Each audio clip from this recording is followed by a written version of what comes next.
We're very privileged here today to have perhaps one of the oldest Fiats in Australia, certainly one of the oldest Fiats on display, Fiat's Autobello, and it's a proud owner, David Wright. Welcome, David. Thank you very much. For those who probably don't know David, but he's well known in the Italian car industry. He's been involved with the Italian Alfa Romeo group for many years, and also a member of the Veteran Car Club, and this was the main feature. Tell us a bit about this car, David. Yeah, it's a very interesting car because there are only two of this model known here in Australia, Tipo 1. It was delivered in 1911 to a doctor in Goulburn, Dr. Anderson. He used it until the early 30s, and then it disappeared. And it didn't resurface until 1962, and it was found under a bridge, a railway bridge in Goulburn, driving a water pump. And the bridge had been walled in, so the car was trapped inside this. So it just had the actual motor? And whole car minus the body. The seats, the front scuttle and the mudguards had gone. But you literally could have driven the car out from the bridge because it was mechanically complete, except for a very crude power takeoff, running off the back of the clutch shaft, driving the water pump.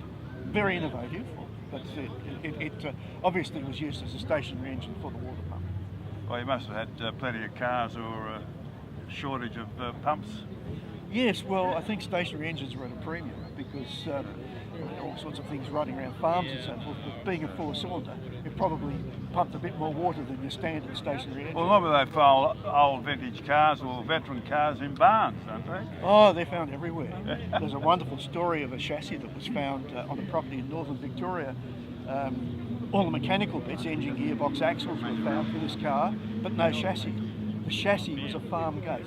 Is that right? It was discovered on this property by somebody who recognised it, and so a very rare car, the Italian Mazzaro, was resurrected because the farmer gave back the gate. So when did you actually buy it, and what work did you do to bring it into its present condition? Well, a friend of mine is a steam enthusiast from Bathurst, and he knew the chap who'd acquired this in Goulburn.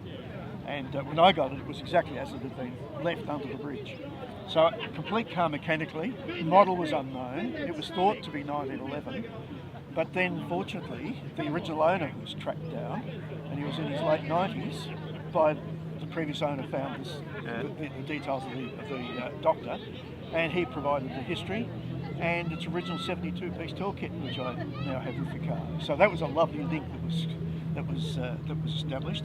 The work I did effectively was just strip it right back, every nut and bolt. So we rebuilt the engine, the gearbox, the clutch, the differential, new spring, shackles, tie rod ends, all the mechanical work. That took about 1,500 hours. And then after that, mudguards were made beautifully by a member of the Fiat Car Club, Frank Fazio. And then Rod Cripps did the bulkhead for me from the photograph that the doctor, the original owner, had.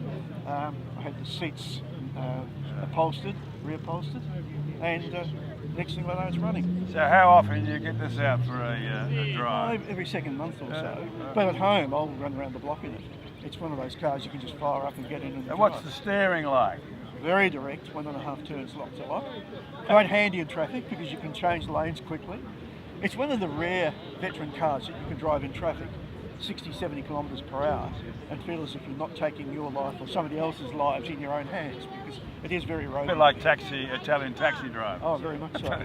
It corners well, it's got very good brakes. Well, it's a credit to you, David, and we do appreciate the work you've done, not only in the Alpha Club, but I think in the veteran and vintage cars in Australia. That's very kind. I just regard myself as a custodian, and I think we are. Well, we are, but I think the great joy is to share it with others. Exactly. To come along to well, that's why days event. like this and what we do at Auto Icons, I think, relive the prestige and what the Italian car industry has done for the world. Yeah, very much so. Anyway, thank you and good luck, and we'll see you next year. Great, many thanks. Thank you.